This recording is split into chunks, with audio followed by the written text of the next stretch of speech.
Welcome to the Dakota Live podcast.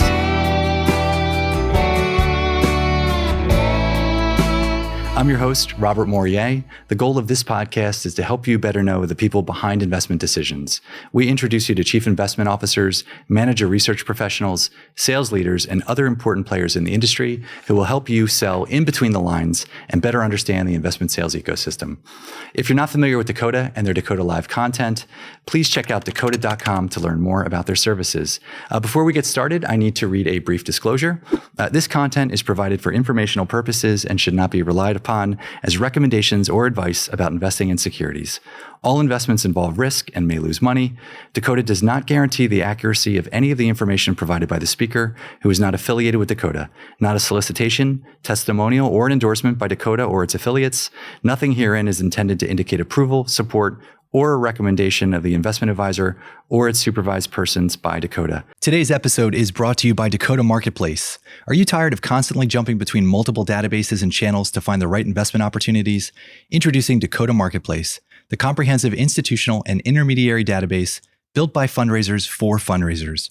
With Dakota Marketplace, you'll have access to all channels and asset classes in one place, saving you time and streamlining your fundraising process. Say goodbye to the frustration of searching through multiple databases and say hello to a seamless and efficient fundraising experience. Sign up now and see the difference Dakota Marketplace can make for you. Visit dakotamarketplace.com today. Well, I am thrilled to introduce our audience to our guest today, Nisha Atre. Nice to have you here. Thank you for having me. Yeah, thank you for being here. Well, you're the managing director at Old City Capital up in New York, and you came down from Brooklyn this morning. So thanks for bearing through the traffic in August, or now July, but getting into August. So the drive wasn't too bad? It was easy. I think there's a lot of smoke in the air from the Canadian wildfires again. Yeah, it'll get better, I hope. Yeah, we hope so happen. For all of us. Well, welcome to Philadelphia. Thanks for being here in the studios. Of course. And we have a studio audience today. We don't always have a studio audience, but we have a number of student interns here. So thank you for being here. We appreciate it. Well, we have a lot of questions to ask you, Nisha. Before we do, I want to quickly share your background with our audience. Nisha Atre is the managing director at Old City Capital, where she's been since 2009. She conducts due diligence and raises capital for the firm's private fund clients. Previously, Nisha was the senior analyst conducting due diligence of hedge fund managers at Larch Lane Advisors, a fund of hedge funds and seeding platform. Prior to Larch Lane, she was a vice president at Mellon Ventures, a $1.4 billion internal private equity and venture capital fund at Mellon Financial, which is now BNY Mellon, investing in technology and business service companies. She also worked as a strategy consultant at Booz Allen and Hamilton, then in product management at Sage Technology in Silicon Valley.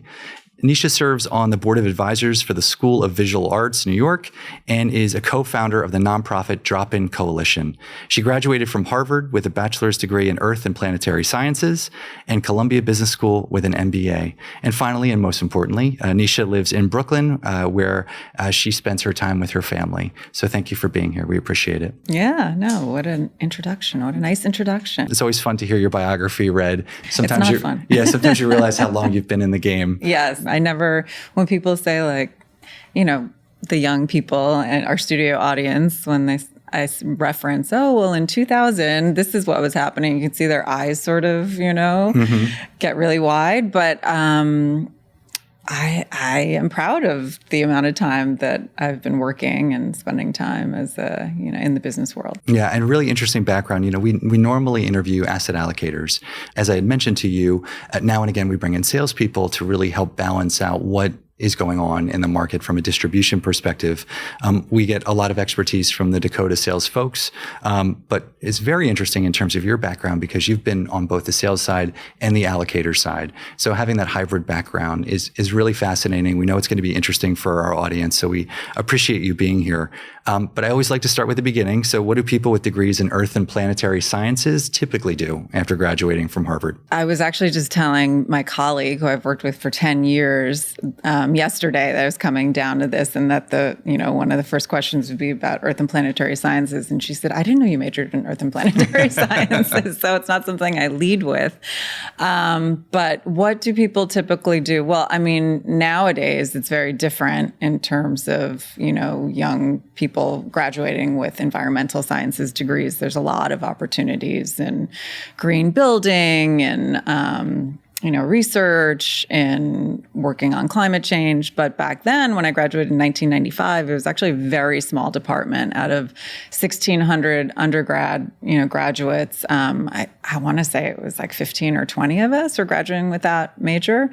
And a lot of people do their PhDs, go into research. There are energy companies that, a handful of folks went to work for.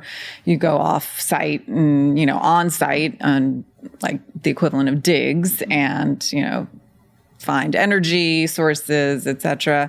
The only other person I'm still in touch with who had an Earth and Planetary Sciences degree a year before me also went into strategy consulting. He did his PhD actually at MIT, but then went into strategy consulting at McKinsey. So we're like the 2 out of, 40 that did that. I think. What did you think you wanted to do with it? Why choose that major? You've gotten into Harvard, which is an enormous accomplishment.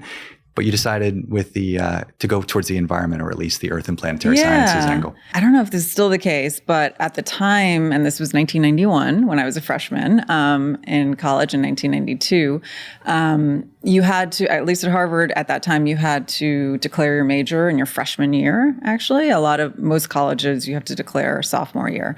And I liked sciences. I came from a background of being pretty outdoorsy, camping, hiking, playing sports, and I wanted to do something concrete in terms of a degree, and thought, okay, well, I can get all of the major science requirements, through this major, but then also do fun things like geological sciences. And I actually spent a summer in Montana part of a summer between my junior and senior year, doing a course, surveying field geology. And, so, when you're 18, like, you don't know anything. And so at the time I was like, I'll do this. Why not? I'll have like a hard science degree. So there's some skills involved, but then it'll also be fun because I get to go, all over, go and take class outside of the classroom. What were some of if you think back to those years as you reflect on where you are today, as you mentioned, 95, so a lot of time has passed. Mm-hmm. But, for undergraduates, a lot is learned during those years, and we could give advice to our undergraduates that are here today, even though it may not feel like it. You're learning a lot. You're going to take a lot with you as you go forward. So what were some of those things that you remember that you've now taken forward? Yeah. So in college, I counted this out. I had 5 different jobs in college. What was your favorite? Favorite, or actually most memorable? I was the personal assistant to a Harvard Business School student my junior year. That's interesting. Very interesting. It was a posting. Like, I wanted to work during the school year, put some, like 10 hours a week or 5 to 10 hours a week, just to have some pocket money. I saw a listing, and it sounds strange that like a business school student would ask for a personal assistant. He was very, very nice. He came from a prominent family that, and I guess he was used to having an assistant. So I interviewed, I got the gig, thankfully, and it was interesting. I organized parties for him, dinners. The first thing when I hired him, which I thought was very gracious, that my first task was to send flowers to the other woman he interviewed who didn't get the job.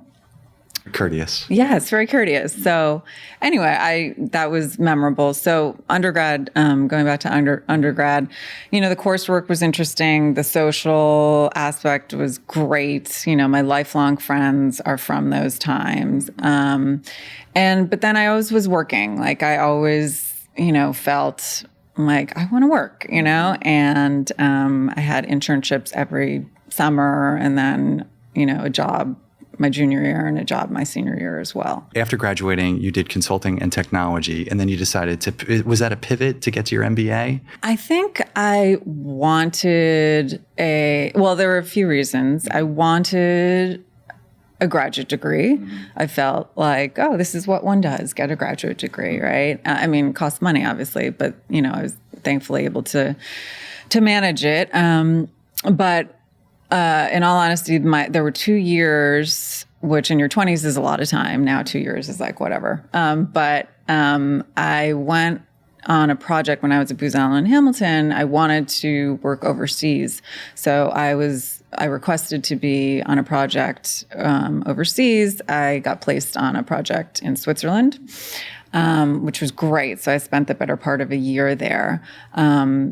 Then I wanted to come back to the States, and consulting, if like, oh, the project is 3 months. Oh, no, it's 6 months. Oh, no, it's 9 months, right? And I was like, I don't want to be here that long. Yeah. So, and Silicon Valley was really building up in the late 90s, or, had been built up since the early 90s. And so got a gig on the West Coast, checked it out. But then my now husband, then boyfriend, got a job in New York. I stayed another year. We were long distance. And I wanted to come back to New York. Number one, to be with him. And number two, my whole friend group was in New York. So I was like, well, I'm going to move back to New York one way or the other, either get a job at a tech company, because it was Silicon Alley back then, as it was starting, right? And or I'll apply to Columbia and see if I get in. So one or the others, I'll do those. So gratefully, I got in to Columbia, and so that was how I pivoted. When I entered business school, I thought, okay, well, I'll just get my MBA and have a graduate degree, and then continue on in technology. Well, that was 99 to 2001, and that was the bubble, obviously bubbles have burst before then, Great Depression, but that was a big bursting of the tech bubble happened in that time frame. And then I got an internship at a venture capital firm my summer, and also working during the school year, and that was the pivot to finance, right? Even though I wouldn't call investing in early stage tech companies as like official traditional finance, but nevertheless. What was that learning curve like? So that first role out of your MBA I just think back to my own experience going into that first real financial services job, even if it was maybe quasi financial services, looking at early stage tech, still finance nonetheless, particularly venture. So what was that learning curve like for you, and how did you find that? That experience. Yeah, it was a steeper learning curve. How did you do it? They hired me. Well, so then I went to Mellon, which had an internal $1.4 billion venture capital and private equity. So there was sort of half of the team did more, traditional middle market LBOs, and half the team did the venture capital, growth equity investments, which back then growth equity check sizes were like 3 to 5 million, as opposed to now growth equity is like 20, right? And they hired me because I had experience from a strategy perspective, and I had been at a tech company in Silicon Valley that had been venture backed. And so they hired me because of that perspective, like the in-house actually working at a venture backed company, and, knowing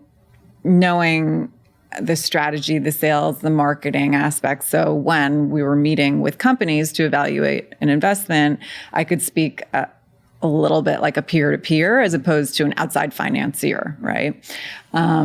So it wasn't, so I used those skills, right? Was I a great modeler, Excel modeler? No. Because especially I had done consulting out of undergrad. So I was really good at PowerPoint, but I was not a modeler. So I sort of winged it with the financial stuff. But gratefully, like the MBA did give me the nomenclature to work in finance, right? And I feel like when you, like so much of moving from one industry to another or one job to another is understanding the vocabulary, because conceptually you can understand things, I think, quicker. But I always encourage younger people to don't be intimidated because you don't understand the words that are being used. Those are just words. Like you can understand the concepts once you learn the words, right? So, so the MBA did give me a good financial vocabulary, which was good. It's a good experience.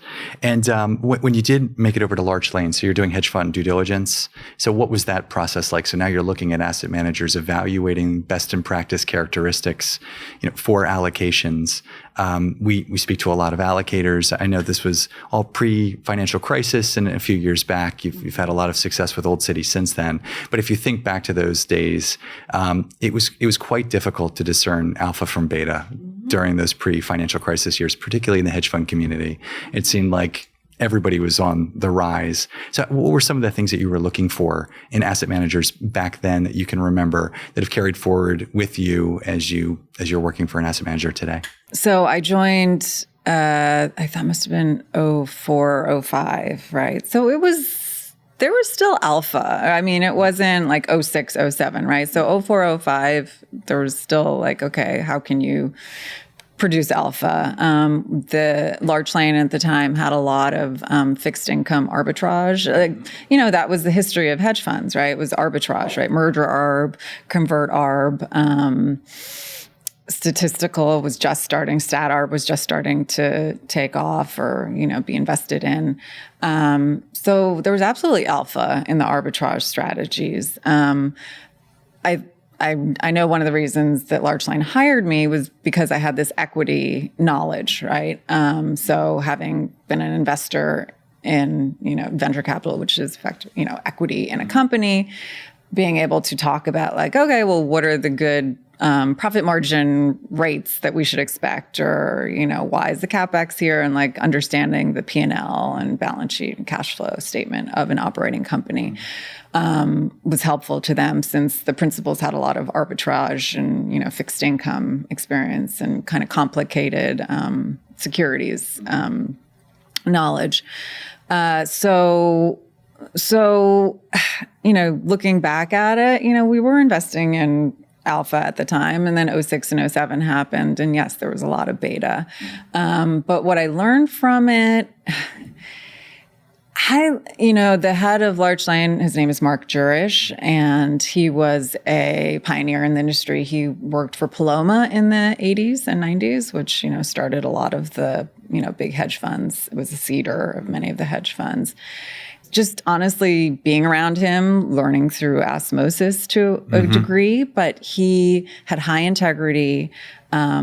He got to things very quickly, and he could sniff out if something was off. And that's like, if something feels off, there's probably something off, right? So I'll never forget. I mean, this was pre the Madoff, being I never went with him to a Madoff meeting. I think by that time they stopped attending, but he's like, we would go every year and I would just be uncomfortable and I didn't know why, and this is pre-08 when it came out, or 09 when it came out, right? And so if something doesn't feel right, there's probably something going on, right? So that was more of the softer skill that I felt, I learned and observed from him and his partners. Yeah, no, that's interesting. I mean, instinct and that feeling, you could say it's not passing the smell test, but it's just that feeling that something doesn't seem to be adding up. Yeah. It's interesting. I think, due diligence practices are trying and have tried, particularly over the last 10 to 12 years, to fill in those gaps for people. But I do agree with you. And I think that approach, when it's all said and done, it's your experience and your instinct that you should be relying on when you're thinking about the allocation. It shouldn't be the only thing you rely on, right? Because then a lot of allocators or, are like, well, I know this person through XYZ, friend of a friend. They're good people. They tell me they're good people and I'm going to invest. And so that is not a good allocation. Yeah, I know, practice, absolutely. Which is such a so surprisingly still goes on at very high levels. So I think it's the combination of, okay, you got to have the checklist. Unfortunately, you just have to, and that was something that actually was taught to us when I was doing the venture capital investing.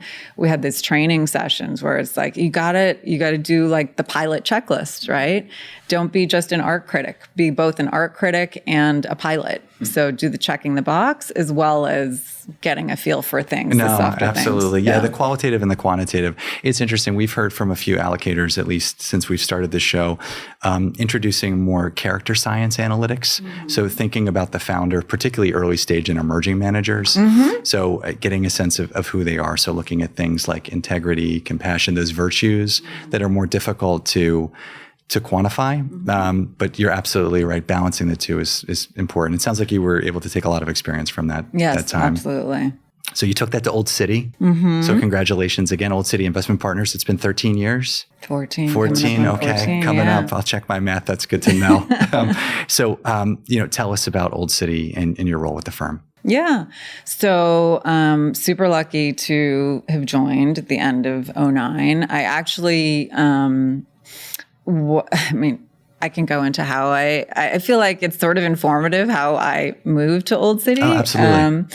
So I was at Larch Lane, great financial crisis of 2008 happened. November of 2008, I had our second daughter within 18 months. So our first in April of 2007, and then our second in November of 2008.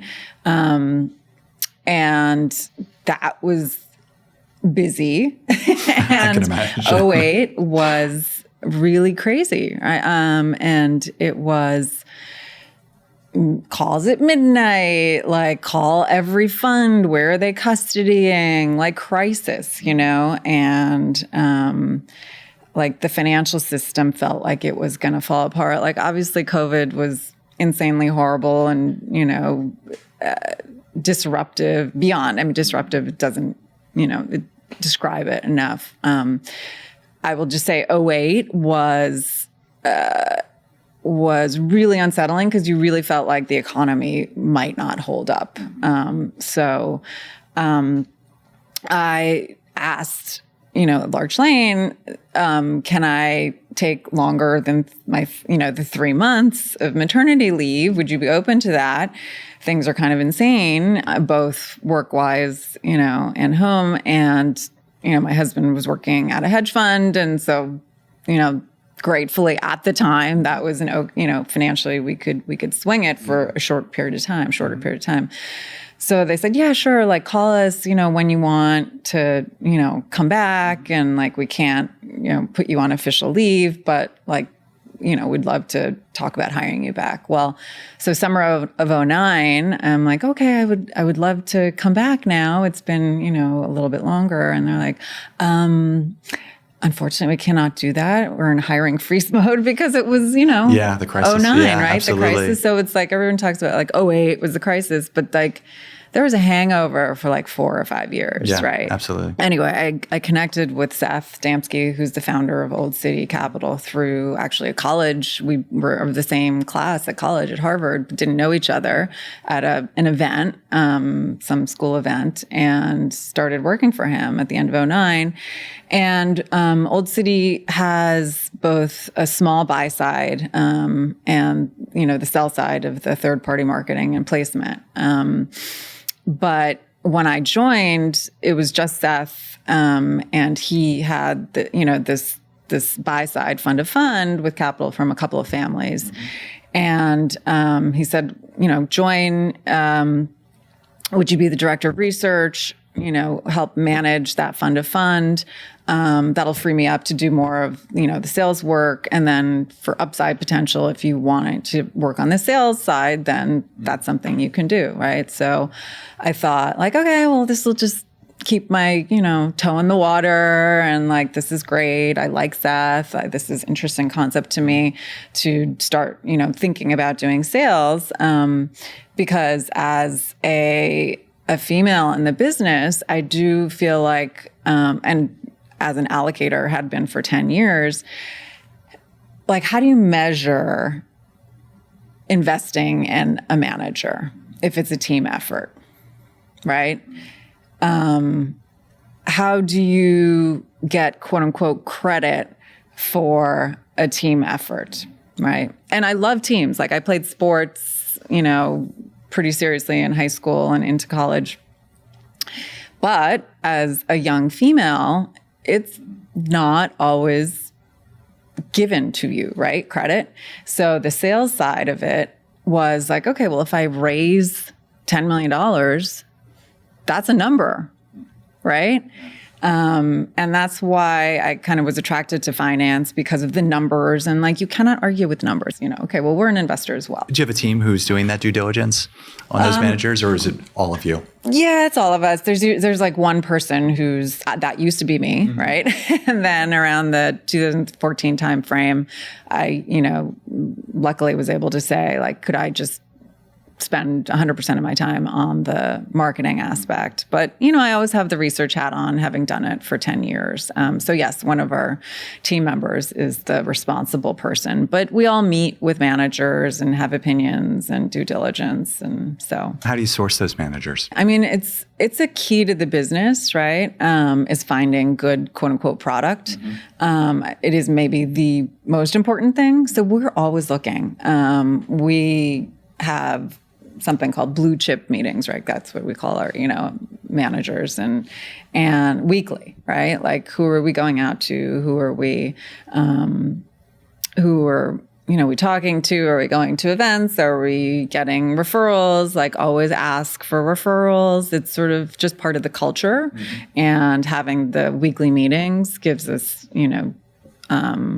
sort of the knowing that we're going to be asked, like, okay, what have we seen? What's in the pipeline? So, it's a key part of our business. And there's no one like, oh, have you reached out to 20 people? No, it's just like a constant, people are very motivated internally. If you source a manager, that we end up raising money for, you're compensated accordingly. So it's very much aligned to find good managers. So how many people at the firm today, and how is it structured? So internally, I have to do the numbers. I think there's around 12 internal, Old City, investment partners, technically. But then we started our own broker-dealer in the 2015 timeframe, and we have over 70 independent registered representatives on the broker-dealer. And there's a lot of collaboration between, several of those independent operators and the internal team. So we'll have our marketing clients or fund clients that we market for internally, and we collaborate, are very open to collaborating with the independent registered reps on our broker-dealer and saying, hey, do you have thoughts on who might want to invest in this type of strategy? Here's the diligence we've done. Here's where we think it's interesting. This is the, progress we've had. And they might, have some thoughts. And so we call that cross-selling, right, between our sort of registered representative network. There must be a lot of education involved. I mean, getting the registered reps, familiarized with the strategy. So what's that partnership look like, like kind of in practice? Yeah, no, it's, we have two younger, and 20-something folks who that's a lot of their job. So of the, 12 internal employees, or approximately 12 two of them that is a large portion of what they're doing, like constantly being out and saying, like, what are you working on? And what are you interested in? I mean, of those 60 to 70 registered reps, I'd say probably 20 to 30 are more active than the others. But we have quarterly meetings, either Zoom or get-togethers live now, more increasingly live, get-togethers. We'll have some of the managers that we're marketing or some of the managers that they're marketing come and present either, virtually or in person. So it's a constant feedback loop that has to be fed. How do you cover the world? So what's the coverage model look like as you think about from a placement perspective, you're distributing to a wide set. So how do you structure it? It's very relationship driven. So it's not this coverage of, okay, you cover the Midwest, you cover the West Coast. It's grown organically to a degree from the skill set, the folks. Like one of my colleagues, she's from Southern California, so she has great, she's a good network and has gone out and built it more in Southern California. I've spent a decent amount of time in Northern California. And then we have a London, we brought on, London person, and we have an office 3 years ago. So he covers Europe. We hired 2 people there since then. Then we have these Middle Eastern partners. But within the US, it is very much like, who has the relationship? And there's a lot of respect around that. And I give credit to the management team for, keeping it it's more than civil, keeping it collegial, very collegial. Like, okay, you have a better relationship, then you go with that, right? And I'll help, I'll be so there's absolutely a culture of wanting to help each other, which I don't think maybe we should take for granted, because I know that there are it's the only marketing, firm I've worked in, or sales firm, but I know that there can be sharp elbows in other aspects, in other firms. No, I think it's a great way to structure. You're right. I mean, I think particularly the larger the firm, the more the line in the sand needs to be, that much clearer. Right. But I think when you can structure it in a way where the relationship comes first, I think in the end, everybody succeeds. So that makes a lot of sense. Did you have you had a lot of coverage for Europe and East, like how did when you were covering investors work at the various firms? I did, so for about 10 or 11 years, it was geography. So it was geographic coverage, as you had mentioned. It was multiple product. So, we had East Coast, West Coast, Midwest, and then the non-US person. I was the non-US person for a while. So it was very geography based. If we would have had the chance to grow further, it might have it's hard to say. It could have gotten more granular, which you see now with larger firms where there's a person who only covers Benelux and there's a person who only covers the Nordics. It's very specific. It's very specific. And truth be told, that was the model I just didn't respond well to. So I really preferred the ability to be able to do more of the relationship side of it. So I think just personally, that's why I tended to gravitate more towards emerging managers. So the boutiques, where you were a team of 1, 3, 5. And it was a team effort, like you, I also did sports, in high school and college. I responded to the fact, or I guess I should say, I responded to being able to pass the ball. Right. So for me, that made a lot of sense. So I've seen, some are channel, related, particularly here in the United States, because we have a lot of different channels. And then, asset class specific. But I've been lucky. I've kind of been able to cover multiple asset classes, multiple channels, multiple geographies. So, I guess it makes you a jack of all trades, maybe a master of nothing. But that is me too. Yeah, but I like that. It keeps things interesting. Absolutely. So for me, it's it's worked well. So what do you think makes a successful salesperson? Raising money. That's the easy answer. That's the easy answer. And it's not always again, you can't, going back to the pilot, airline pilot and art critic combination. It might be for example, when you're trying to bring on a marketing client, right? You're kind of selling to many different players, right? As a placement agent or third-party marketer, you're marketing to LPs, but you're also trying to get good fund managers to sign on with you that, so that you can help them, right? So you're selling to them and managing them in a way, right? And so raising money from LPs is one metric that you can put money next to it. But then, and I will say that's something that some of our team members are very good at. And I was also, before I started just exclusive selling, and I still feel committed to helping, is in meetings with managers, have some gravitas. I've been around for a while. I want to help, if somebody is trying to sign on a marketing agreement with somebody who they think is great and we all agree, then we all are all hands on deck and try to help to give a flavor for, what we can bring as a manager. So the money is one thing, but there's a team aspect, and then there's a selling and servicing your fund clients is really important. It's also just the things that I feel like have worked for me: polite persistence, try to be helpful, not disingenuously, but in a, I like to help nice people, right? I just honestly, like I do when I can. And so try to be helpful to people. 8 times out of 10, they'll be grateful that you were helpful to them. Everybody has gotten help in their career, right? Myself very much included. And, be interested in what their, the client, whether it's the fund or the LP, is trying to gain, right? Like, what are their goals, right? Try to understand that. What are they investing in? What role are they in? How can you be helpful? For me, as I grew up in my career, I think finding the balance of persistence versus pestering, yes. Because there's no shortage of communication that goes around, particularly to allocators and LPs, asking for their time. So 2 things I guess I'd say I learned was, what that balance looks like. Mm-hmm. And then the second is that the only thing that they're thinking about is not their job, that there's a lot of other things going on in people's lives. So if you can figure out some of those connections, and I think earlier on in my career, I didn't appreciate that as much. Mm-hmm.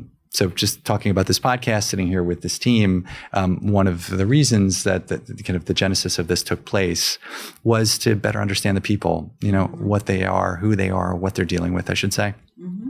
So, I don't know what else I left behind. Probably long emails. I left those behind. Oh my gosh. Yeah, that's actually a very good point. Yes, exactly. Like people, the email also, it's like one email is nothing. Yeah. Right. Like call somebody, right? Yeah. And if they haven't said no, they haven't said no, right? Yeah. But like, how do you balance that, right? So, what I give people the out, like if this is a no, it is so okay. Mm-hmm. Like I am so okay with it. And like we always say, like the best answer after a yes, I'm interested is a quick no. Mm-hmm. Yeah. And so I ask investors that, as opposed to like, maybe something I've left behind is like sending too much information, like you said, because I was an allocator, right? So I was like, okay, well, what's the net exposure? And like, what's the, Sharpe ratio? And like so just synthesizing things that's easy, knowing what people are looking for in those like sort of 5 points. That's something that I've learned over time more. So as opposed to, and also, again, with an allocator's hat, like coming from the allocator background, I think I used to over-prepare to the point of not reaching out, right? So being confident enough to know enough to talk to somebody about, but not like study everything before reaching out. Like sometimes you just kind of got to get out there. Yeah, preparation paralysis. Yes. And saying, I don't know, I'll get you an answer on that is so okay, right? Yeah, that's all good advice. So as you're out on the road, you're speaking with clients, LPs, what are some of the trends that you're hearing from the road? What asset classes are people looking for? If you're thinking about your own suite of product, where does the focus seem to be today? What we at Old City gratefully have had some success with over the last decade plus is niche fixed income managers, not exclusively.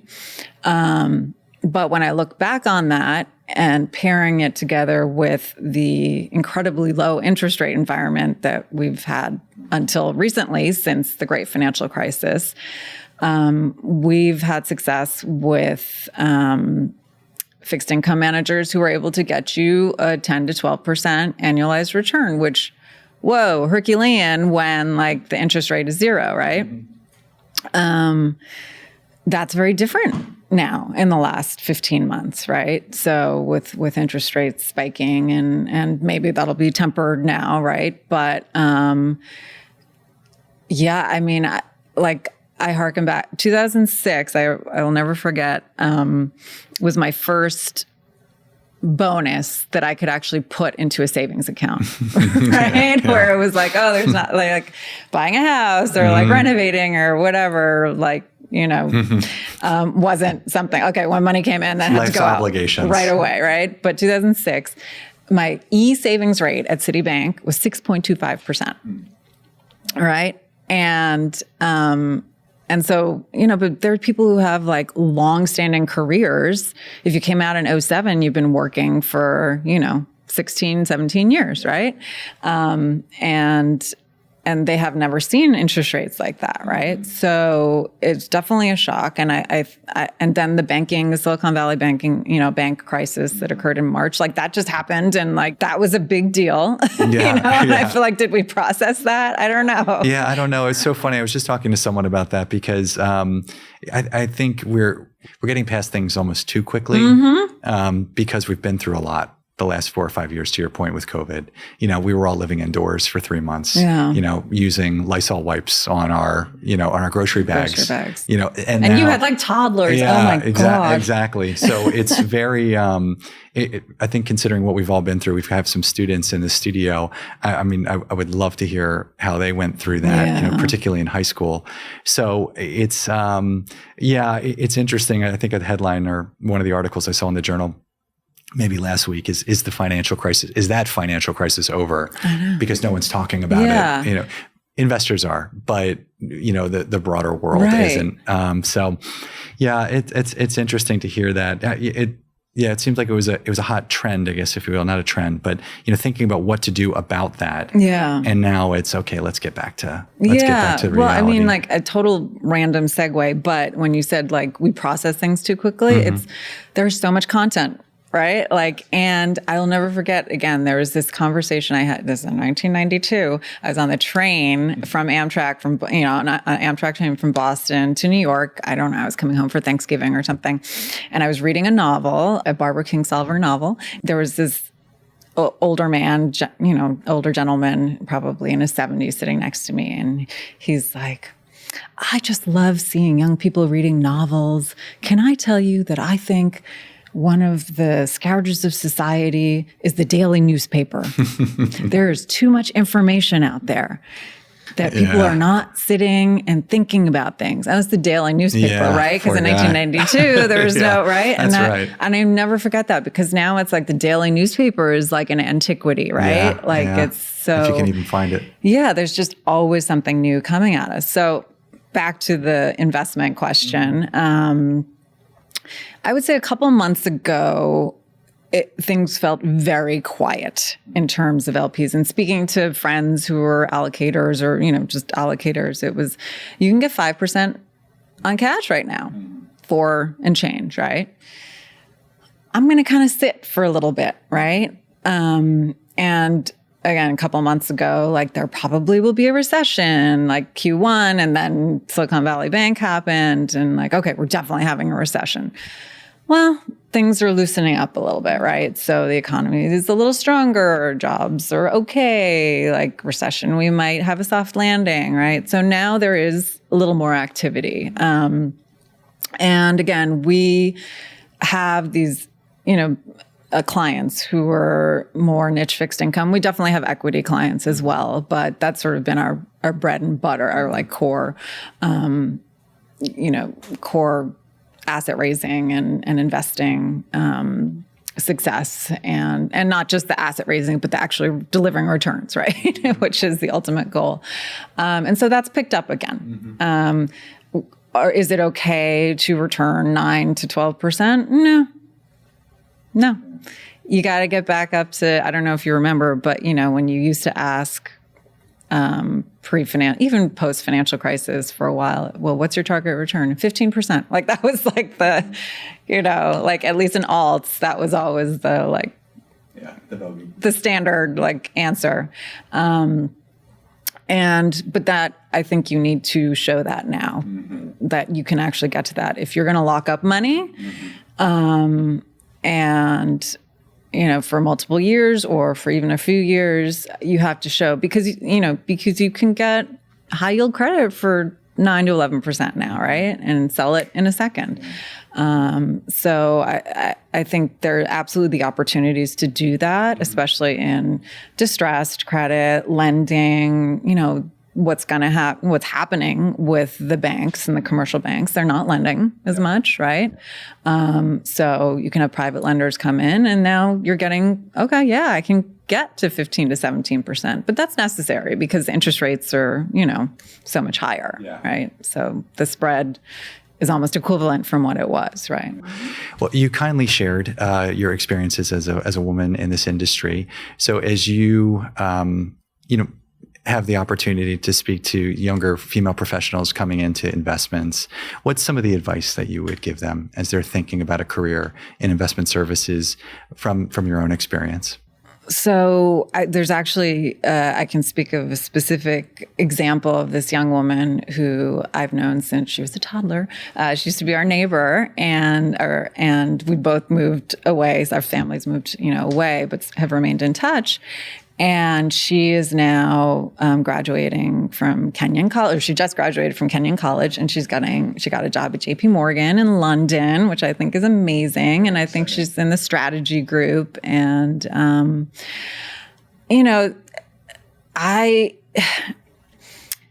I hope it doesn't sound bad to say this, but I do feel like there's something to getting a brand name on your resume, especially if you're a young woman. We heard something similar actually from Venus Phillips a few weeks back.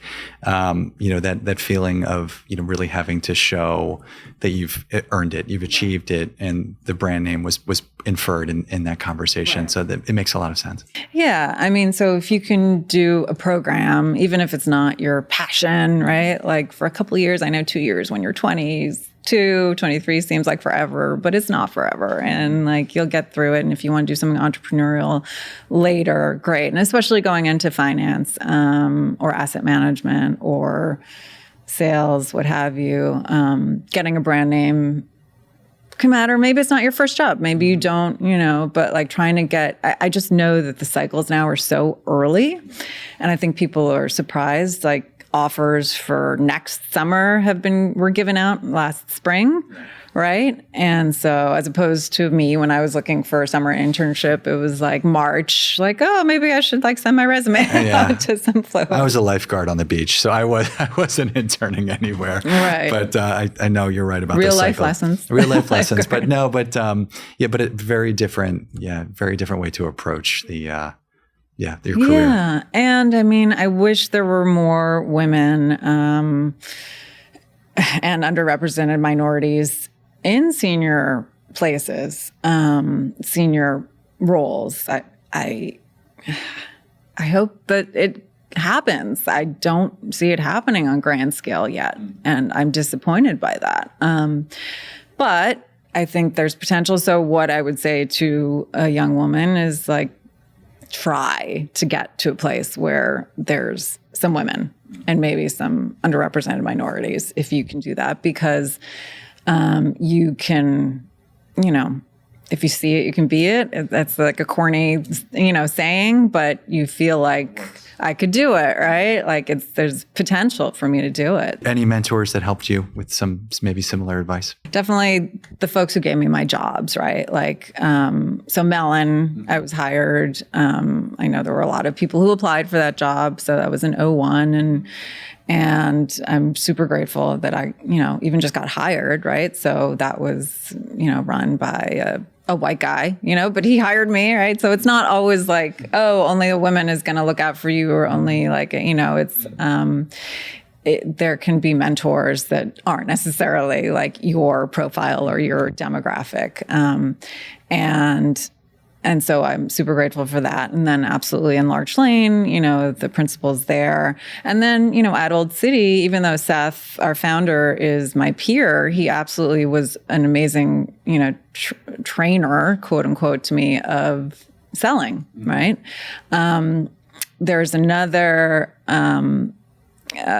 person who I haven't talked about my sort of volunteer and board work, but I joined in that 1 year that I was home with the kids, not I don't say not working because I was working a lot, right? But, and again, only 1 year in 2008, right? But still, I joined the board of a community foundation through a friend and who, was recruiting board members. And it had been like, I had always been pretty active in my college years, but then in my 20s, just sort of put my head down and worked and didn't do a lot of stuff beyond that.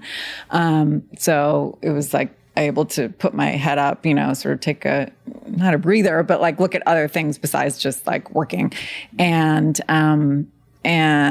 was on the board of this social justice community foundation in New York City. And that's the first place I actually asked people for money. Like it wasn't even Old City, right? Because then Old City I joined a year later and actually had some success. And I was like, oh my gosh, I can raise money? Like somebody just gave $700 and because I asked them, and the executive director of that organization is a great friend still to this day. And I would call him a mentor because he took me under his wing and believed in me. And I was not working, quote unquote, at the time. And he was still open to, bringing me on board and having me help the organization. That's wonderful. Thanks for sharing all that. Well, we're at the top of the hour, and I want to ask you one more question. We were talking a little bit about your charity work. You had co-founded the Drop-In Coalition. So could you take us through, the genesis of the founding and what the mission is? Yeah, this is personal because life happens, and I lost my brother to gun violence a few years ago. It still sounds crazy saying that. But, in our country, 30% of people know someone who's a victim of gun violence. The number one reason or cause of death for children is guns now in this country. It just, surpassed accidents. So that happened. That was very traumatic loss. And me and a couple of his friends and then COVID happened literally months after losing my brother traumatically. And it was weird because I was sort of like, yeah, this is the world, like the world is tough. The world can be really tough sometimes, right?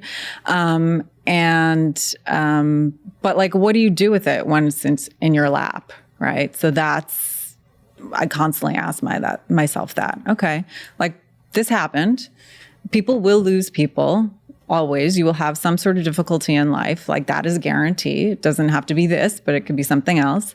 What are you going to do with it when it shows up, right? So we founded in 2020 an organization that teaches young girls of color how to surf, plus do STEAM curriculum. So it brings together that Earth and Planetary Sciences stuff from 1991. So you can't get rid of it. Nope. And my brother loved to surf. He was an entrepreneur all his life. He moved out to California and just, didn't start surfing until his 30s, even though he had been out there in his 20s.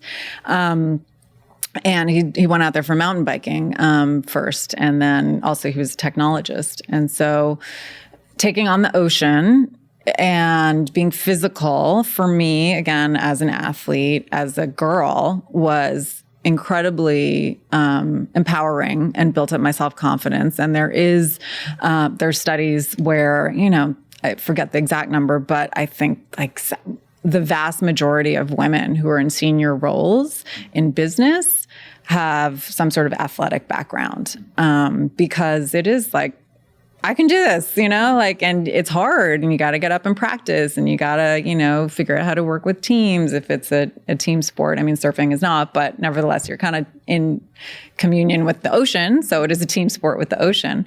And so we founded this organization that does that. We partnered with another organization that does the surf lessons for similar population, underserved, mostly Black and Latino kids on the West Coast. And we add in the science curriculum so that, they have an experience out in nature. And then we got a lot of work to do. with understanding what's happening to our world and climate change and, solutions for what's going on. And so we hope that that'll, spark, both create confidence and also spark their learning for science and, bringing the two together. Well, let me start by saying I'm sorry for the loss of your brother. And thank you for sharing that. It sounds like a wonderful mission and clearly deeply personal, but it sounds like it's been very successful. So we appreciate you sharing that with us today. Yeah, thank you. Well, Nisha, thank you for taking time to be here today. Congratulations again on all your success. We're very excited to have you here. If you want to learn more about Nisha and Old City, please visit their website at www.oldcitycapital.com. You can find this episode and past episodes on Spotify, Apple, Google, or your favorite podcast platform. We are also available on YouTube if you prefer to watch while you listen. If you'd like to catch up on past episodes, check out our website at dakota.com. And finally, if you like what you're seeing and hearing, please be sure to like, follow, and share these episodes. We welcome your feedback as well. Nisha, thank you for being here today.